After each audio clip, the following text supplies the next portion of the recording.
buenas tardes a todos. Espero que estén todos muy bien. Bienvenidos a este nuevo webinar después de estas fiestas patrias.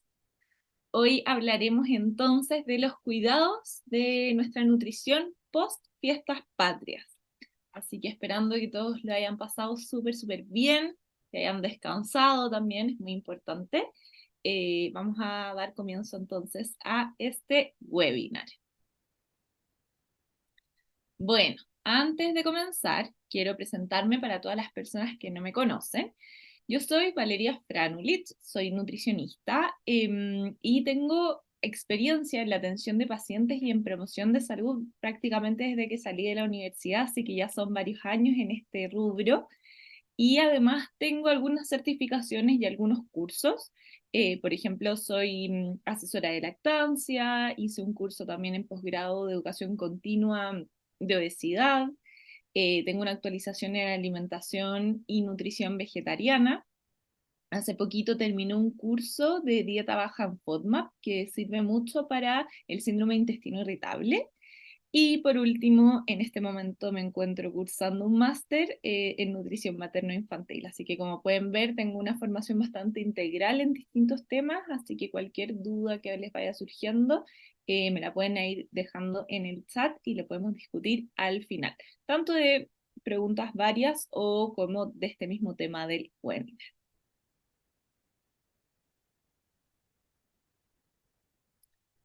Bueno, ¿cuál es el objetivo del webinar del día de hoy?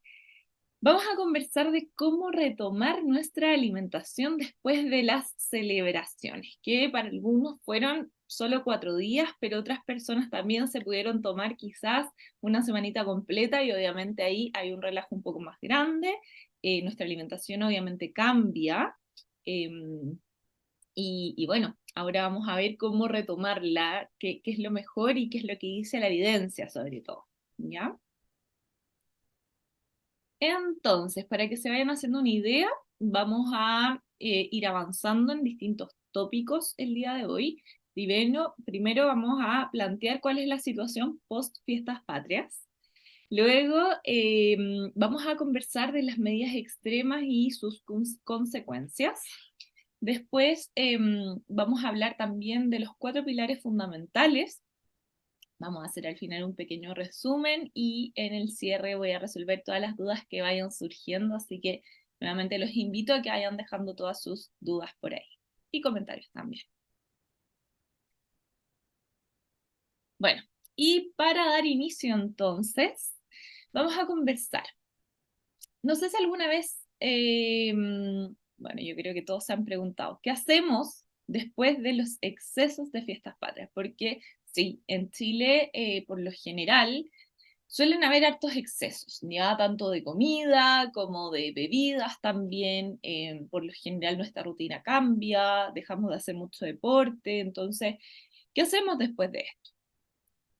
¿Y cuál es la situación? Bueno, el exceso de alimentos, tanto de embutidos, las empanadas, los terremotos, etcétera, justamente se asocia a que en esta época empieza a mejorar el clima, ya empieza a haber más sol, nos empezamos a sacar los chalecos grandes, las parcas, y de hecho ya se acerca el verano. Entonces, obviamente a muchas personas empiezan a surgir distintos sentimientos, como son, por ejemplo, la culpa, el urgimiento, el remordimiento, la vergüenza, el arrepentimiento. Y obviamente una persona que tiene todos estos síntomas, perdón, todos estos, en el fondo, sentimientos, va a buscar la forma más fácil de poder quitarlos, ¿verdad?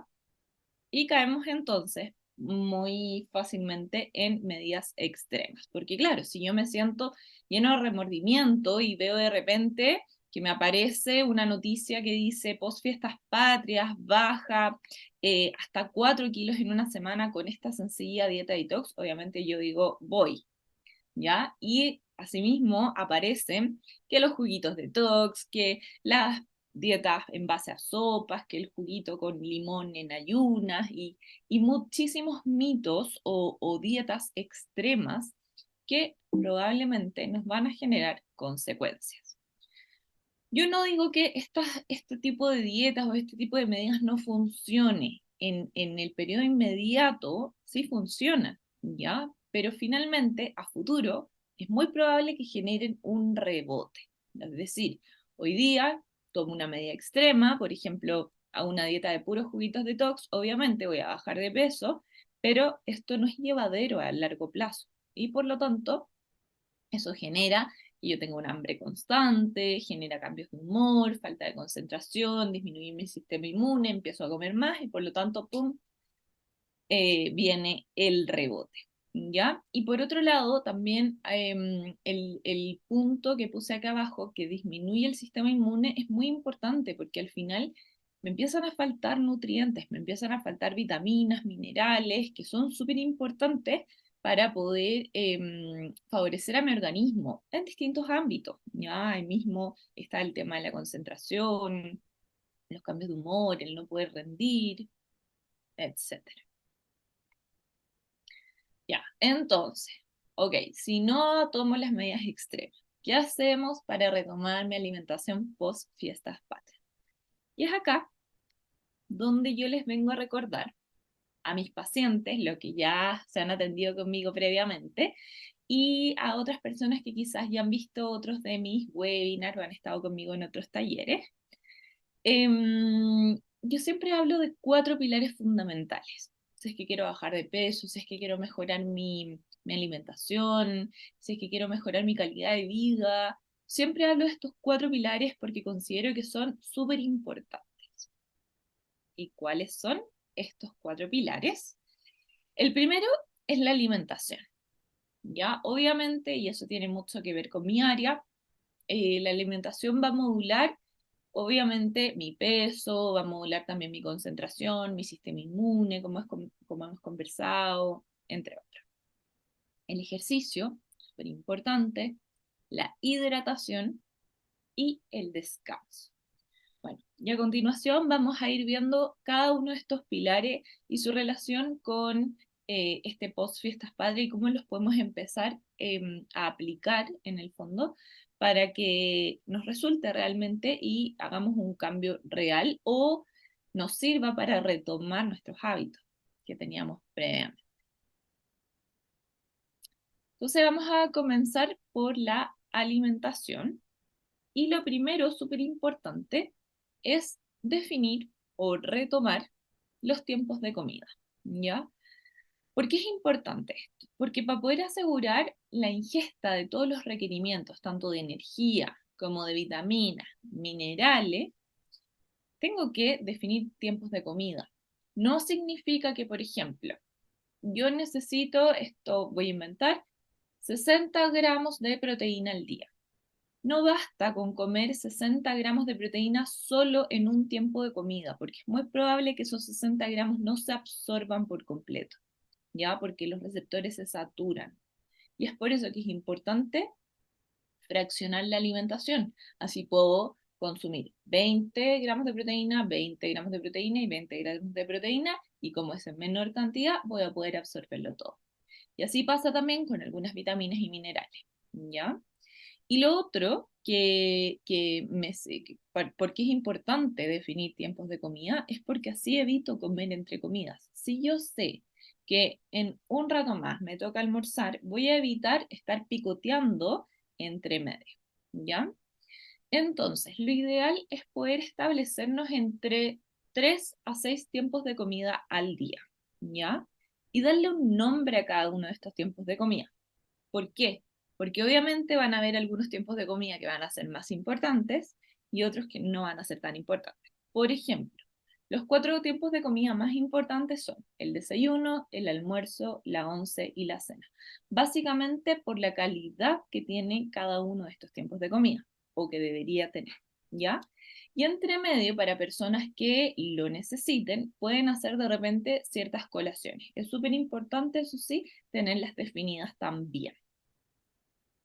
Bueno, después de nombrar cada uno de estos tiempos de comida, los vamos a ordenar según prioridad, como yo les decía, y según prioridad y realidad de cada uno, ¿ya? Por ejemplo, en una persona puede ser suficiente solamente consumiendo los 4 tiempos de comida principales. Desayuno, almuerzo, once, cena. Pero puede ser que para otra persona que tiene un estilo de trabajo diferente y que no puede consumir los 4 tiempos de comida, quizás es más fácil solamente declarar 3 tiempos de comida grandes, desayuno, almuerzo y cena, y entre medio hacer pequeñas colaciones que me van a ayudar como puente para no llegar muerto de hambre al siguiente tiempo de comida. ¿Ya? Y por último, en este mismo punto de definir tiempos de comida, es importante establecerse rangos de horario. Yo no soy tan partidaria de ponerle un horario fijo porque no nos permite darle flexibilidad. En cambio, acá yo les puse un ejemplo.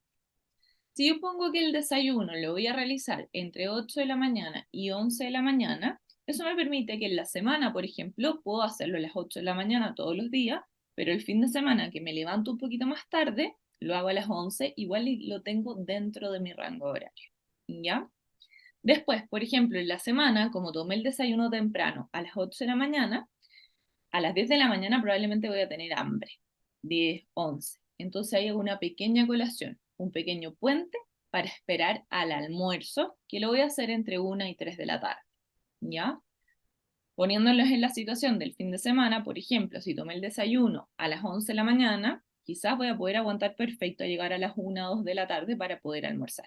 Entonces, esa flexibilidad me permite al final poder cumplir con mis tiempos de comida y sobre todo con los tiempos de comida que son más importantes, que como yo les decía, son el desayuno, el almuerzo y la once o cena. ¿Ya? Bueno, el segundo punto importante de la alimentación es empezar a preferir alimentos más naturales y disminuir el consumo de alimentos envasados y ultraprocesados. ¿Y esto por qué? Porque la verdad es que así se ve, yo acá les puse una imagen, cómo se ve un etiquetado de un alimento real. ¿Ya? Yo esto lo saqué como de un snack típico que consumimos. Y si empezamos a ver, por ejemplo, los ingredientes, y yo empiezo a contar, no los voy a contar en este minuto, pero creo que eran entre 16 y 18 ingredientes, de los cuales hay varios que yo no tengo idea qué son, siendo nutricionista. Por ejemplo, el guanilato de sodio, el inosinato de sodio. Entonces, finalmente estoy consumiendo un alimento que tiene ingredientes que probablemente no le ayudan al alimento a preservarse, a darle las características necesarias para que se vea apetitoso, pero que al final no tengo conocimiento de lo que estoy incorporando a mi cuerpo. Y por otro lado, además, incluyo de repente azúcares, como lo que tengo acá, como estoy mostrando con mi mouse, azúcares añadidos, pero también hay azúcares escondidos. La maltodextrina es un azúcar, un tipo de azúcar, pero que no se llama azúcar. Entonces son azúcares escondidos. Entonces, al final, obviamente, empiezo a incorporar demasiados ingredientes, demasiados azúcares escondidos y empiezo a consumir alimentos que son altos en azúcares, altos en grasas saturadas, altos en sodio, altos en calorías y todos estos que tienen los sellos. Por lo tanto, mi recomendación es volver a lo natural, volver a la fruta, al yogur, al huevo duro, a los palitos de verdura, a los frutos secos, ya que al final no están compuestos por demasiados ingredientes. Por lo general, si es que van a comer algún alimento envasado, yo recomiendo que ojalá tenga la menor cantidad de ingredientes y la menor cantidad de sellos. Ojalá sin sellos, ¿ya? Número 3, muy importante respecto a la alimentación, conocer qué alimentos debería consumir frecuentemente y en qué cantidades, en qué frecuencia, valga la redundancia, ¿ya? Entonces acá yo les puse como los alimentos que deberíamos consumir frecuentemente según las guías alimentarias para Chile, donde se encuentran las frutas, las verduras, los lácteos, las carnes blancas, las legumbres, los pescados, las carnes rojas y las grasas y los aceites. Todo esto lo deberíamos consumir frecuentemente. ¿Pero en qué cantidad? Eso es súper importante. Las frutas se recomiendan entre 2 a 3 porciones al día. ¿ya? Entonces, no es que si como menos fruta voy a tener menos azúcar, no, porque la fruta es muy saludable, tiene fibra, tiene vitaminas, minerales que son necesarias para nuestro organismo, ¿ya? Por lo tanto, debería consumir alrededor de 2 a 3 porciones al día. Por otra parte, tenemos las verduras. Las verduras se recomiendan 2 platos al día y ojalá bien coloridos, ya para poder favorecer la absorción de los distintos nutrientes. Entonces, no basta solamente con la ensalada del almuerzo, ya ojalá que en la noche, junto con mi once o junto con la cena, incorpore también una porción de verdura. Y la verdad es que no necesariamente tiene que ser en formato ensalada, también puede ser verduras cocidas, pueden ser verduras asadas, ¿ya? Realmente el formato no importa mucho, excepto que sea frito, que obviamente esa preparación es la que menos se recomienda porque es menos saludable, ¿ya? Bueno, después aparecen los lácteos. Los lácteos son súper importantes. Antiguamente se pensaba que no eran tan importantes porque con la leche materna mis huesos se nutrían de forma suficiente para acompañarme durante toda la vida, pero la verdad es que se ha visto que en realidad eso no es tan así. Hoy estamos viviendo muchos más años, estamos viviendo al menos hasta los 90 años y nuestros huesos tienen que seguir alimentándose. Y es por eso que los lácteos son una muy buena fuente de calcio y son muy importantes en nuestra alimentación, tanto para los niños como para los adultos, ¿ya? Bueno, los lácteos se recomiendan obviamente que ojalá sean bajos en grasas y sin azúcares añadidos. El ideal es el yogur natural, sin sabor, sin nada, porque es el que tiene menos ingredientes. Y se recomiendan entre 2 a 3 porciones al día, ¿ya? En este caso, los quesos amarillos para las personas que buscan bajar de peso, estar más saludables, no se recomiendan con tanta frecuencia porque tienen mucha grasa saturada, ¿ya? Entonces ahí elegir mejor quesos más blancos como el quesillo, el queso fresco, el yogur, la leche, mucho más saludable. Después vienen las carnes blancas. Obviamente para las personas que consumen carnes blancas se recomiendan consumirlas entre 2 a 3 veces a la semana. Y para las personas que no consumen ningún tipo de carne, están las legumbres como una excelente fuente de proteína, ¿ya? Para las personas que no consumen ningún tipo de carne, se recomienda consumir legumbres entre 3 a 4 veces a la semana. Sin embargo, para las personas que sí consumen carne, igualmente se recomienda consumir legumbres, pero un poquito en menor cantidad, y sería 1 a 2 veces por semana, como mínimo. Luego tenemos pescados, para las personas que consumen pescados, se recomiendan entre 1 a 2 veces a la semana como mínimo. Y en este caso también pueden ser los pescados enlatados. Se recomiendan más los pescados al agua y es súper importante también la preparación, ¿ya? Ojalá que no sean fritos porque al final una de las propiedades del pescado es el omega 3, que es un tipo de grasa. Pero cuando yo frío el pescado, llega a tal temperatura que esa grasa cambia su composición química y pasa a ser una grasa saturada. Por lo tanto, pasa de una grasa beneficiosa a una grasa que no es tan benéfica, ¿ya? Entonces es mucho mejor consumir el pescado al horno, a la parrilla, a la plancha, al vapor y evitar consumirlo frito. Después del pescado vienen las carnes rojas. Las carnes rojas también nos entregan muchos beneficios, pero es un producto que igual se caracteriza por tener hartas grasas saturadas. Por lo tanto, se recomienda un máximo de 1 a 2 veces por semana. Y con eso estaríamos consumiendo todos los beneficios de las carnes rojas. Y por último vienen las grasas y los aceites, que son súper beneficiosos, son necesarios también para nuestro organismo. Sin embargo, tenemos que limitar su consumo. Ya los aceites que yo recomiendo a todos mis pacientes son el aceite de oliva o el de canola, y siempre en crudo, por la misma razón que les hablaba de los pescados. Todas las grasas buenas de los aceites, si se calientan a tal temperatura, se transforman en una grasa saturada. ¿Ya? Entonces lo ideal es evitar cocinar con aceite. Se debe cocinar con aceite que sea muy poquito, eh, pero lo ideal es siempre consumirlo en crudo y en poquita cantidad. Y como punto 4 de la alimentación, es súper importante asegurar la saciedad, ¿ya? Entonces acá contarles que la fibra y las proteínas favorecen la saciedad y lo ideal sería asegurar ambos grupos en cada tiempo de comida. Ahora, ¿dónde encontramos la fibra? Principalmente se encuentra en las frutas, en las verduras, en los alimentos integrales y en las legumbres. Y las proteínas se encuentran principalmente en los alimentos de origen animal, como el pollo, el pavo, el vacuno, el cerdo, el huevo, el pescado. Y como fuente vegetal tenemos las legumbres, como les había comentado previamente. ¿Ya? Entonces, asegurando estos dos grupos en cada tiempo de comida, voy a favorecer a la saciedad y me va a permitir evitar estar picando entre comidas.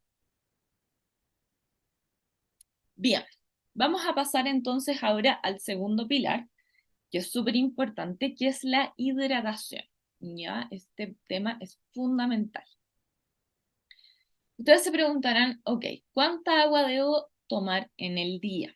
¿Ya? Y un adulto promedio deberá tomar aproximadamente 2 litros de agua en el día, que son entre 6 a 8 vasos. ¿Y por qué? Porque el agua forma parte muy importante de nuestro organismo, es casi un 80% de nuestro organismo. Si ustedes pueden ver en la imagen, aproximadamente un 75% del agua se encuentra en nuestro cerebro, que es muy importante para que pasen todos los funcionamientos necesarios de nuestro cerebro. Hay un 86% de agua en nuestros pulmones que nos permiten respirar. Tenemos un 86% en el hígado, un 90% en la sangre, un 75% en los músculos y un 22% en los huesos. Entonces, para que todo mi organismo funcione de forma correcta, se permita en el fondo que sucedan todas las funciones necesarias en el fondo, necesitamos consumir alrededor de 2 litros de agua. Y sí, obviamente esto va a depender en cada persona, esto es una recomendación general, porque hay factores que influyen en esto. Obviamente está el factor temperatura. Si vivo en un lugar muy frío, obviamente voy a necesitar un poquito menos de agua que la persona que vive en un lugar muy caluroso, ¿ya? El gasto energético, una persona sedentaria sí va a necesitar menos agua que una persona deportista, la humedad del ambiente, etcétera. Ahora, si cada uno de ustedes está interesado en calcular cuánta agua necesita, yo acá les dejo el torpedo. Obviamente esto está considerando un gasto energético moderado, ¿ya? ¿Y cómo se calcula entonces? Yo calculo 30 ml por kilo de peso. Entonces, por ejemplo, una persona que pesa 70 kilos, multiplicamos 70 por los 30 ml, va a necesitar aproximadamente 2100 ml de agua al día, 2,1 litro de agua al día, ¿ya?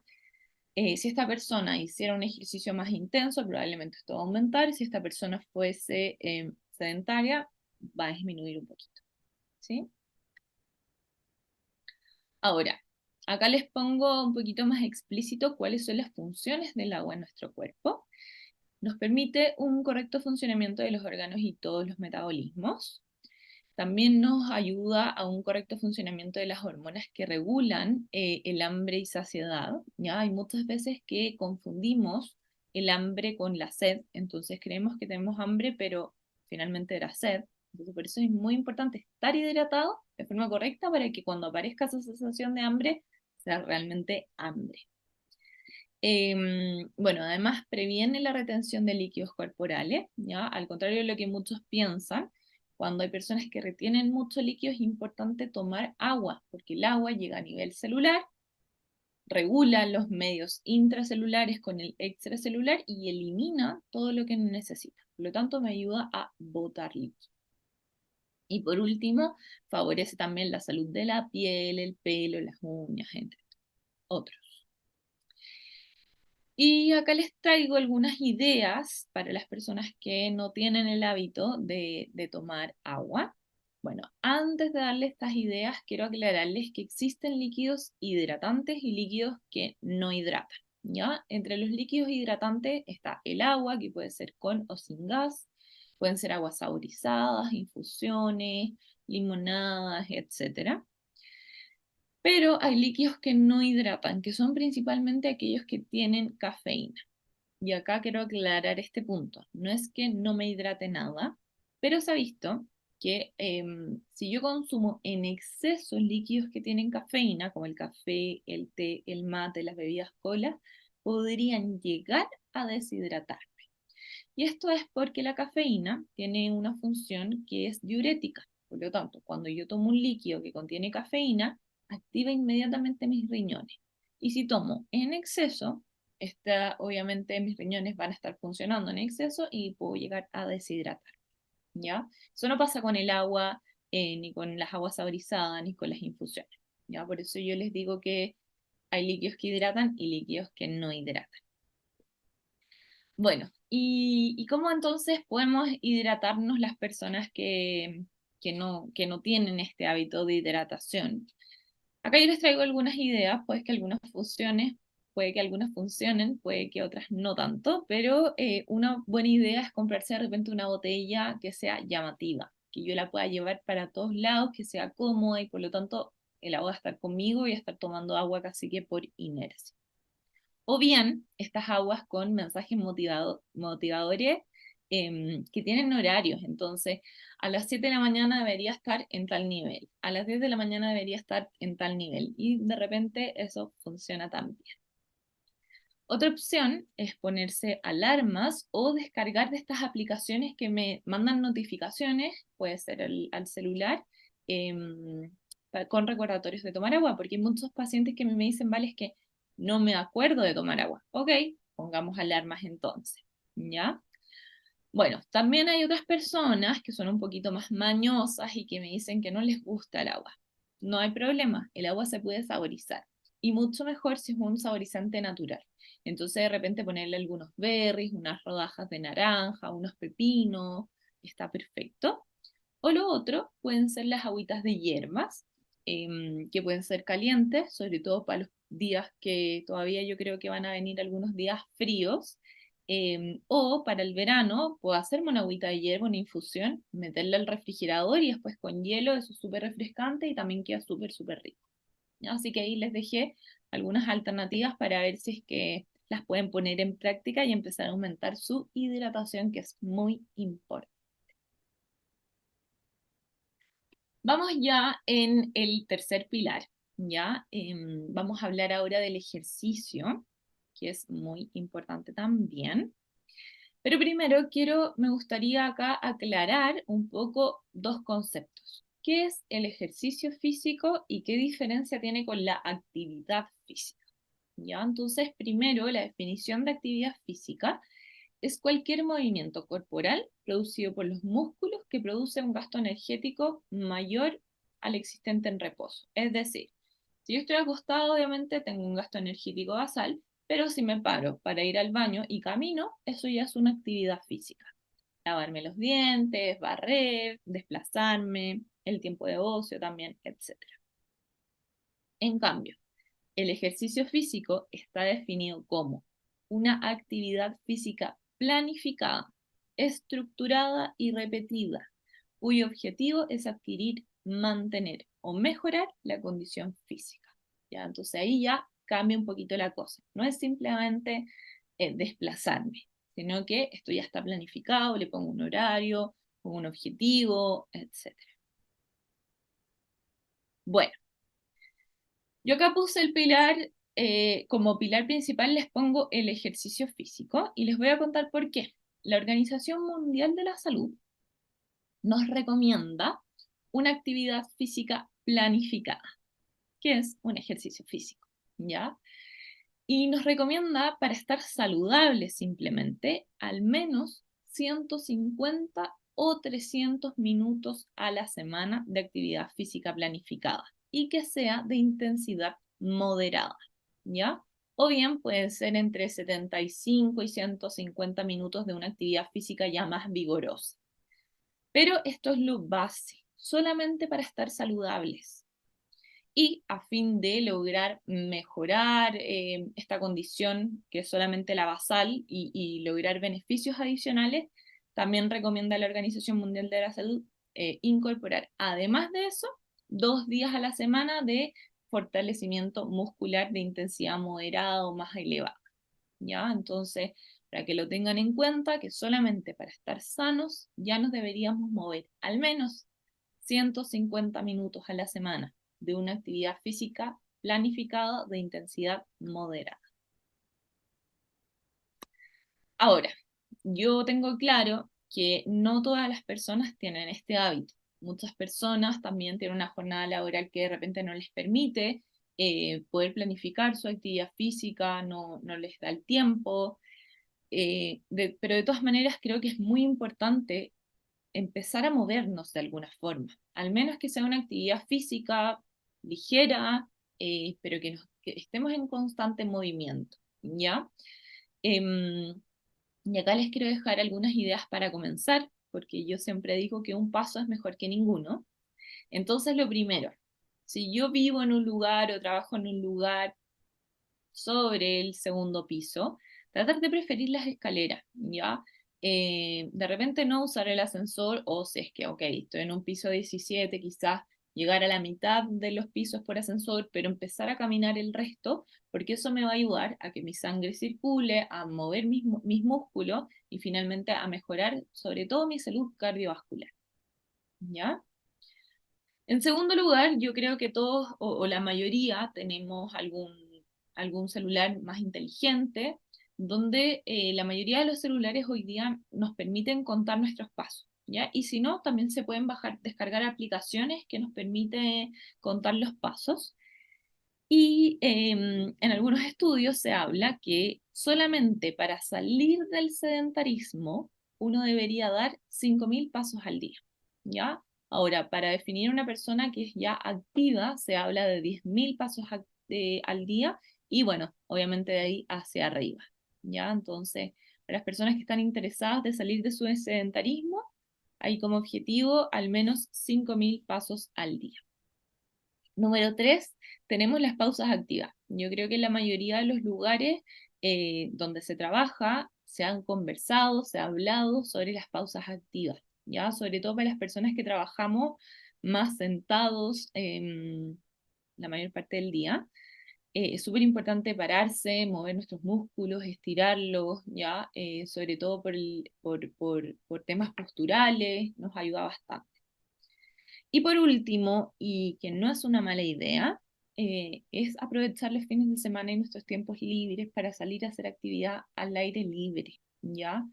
El respirar aire libre, el contacto con el sol, el contacto con la naturaleza es súper importante, nos ayuda también a nuestro bienestar. Y tenemos que aprovechar que vivimos en un país bien cordillerano, ¿ya? Y la actividad, sobre todo las caminatas en cerro, no tiene por qué ser un trekking súper elevado, no. Puede ser un paseo simplemente, pero nos ayuda bastante. Se ha visto que estos ejercicios que son más constantes y largos, nos ayuda mucho, sobre todo, a perder grasa corporal para las personas que están interesadas en eso. Entonces, ahí se los dejo como también una alternativa. Y finalmente llegamos al cuarto pilar, que es el pilar del descanso, que es súper, súper importante. Y la recomendación general del sueño, según el Instituto Nacional de Salud, es de entre 7 a 8 horas promedio en un adulto. Ya, eso es lo que debería dormir un adulto en promedio. Obviamente puede ser un poco menos, puede ser un poco más según la persona, pero esto es un promedio general en el fondo. ¿Ya? Varias actividades vitales que ocurren durante el sueño nos ayudan a las personas a mantener un buen estado de salud y nos permite que el cuerpo funcione de manera óptima. Por eso es muy importante descansar. Ahora, ¿cuál es la relación entre el mal sueño y la obesidad? Bueno, se ha visto que un inadecuado patrón del sueño se relaciona con alteraciones metabólicas, ganancia de peso y obesidad en todas las edades, ¿ya? Si tenemos un mal sueño, va a haber una inadecuada regulación de las hormonas del apetito y la saciedad. También van a haber otras alteraciones hormonales, van a haber alteraciones a nivel del sistema nervioso, alteraciones de la conducta, y también vamos a entrar en un círculo vicioso. Tenemos que pensar que cuando dormimos, nuestro cuerpo se recupera energéticamente, pero si yo duermo mal, al día siguiente mi cuerpo va a necesitar energía. ¿Y de dónde obtenemos la energía? De los alimentos. Entonces, si es que dormí mal, probablemente al día siguiente voy a tener una alimentación un poco más calórica, porque tengo una alimentación más calórica, probablemente voy a dormir mal, y así empieza a generarse un círculo vicioso. Y es por eso que es muy importante poder establecerse una hora de dormir y practicar hábitos que nos permitan un buen sueño.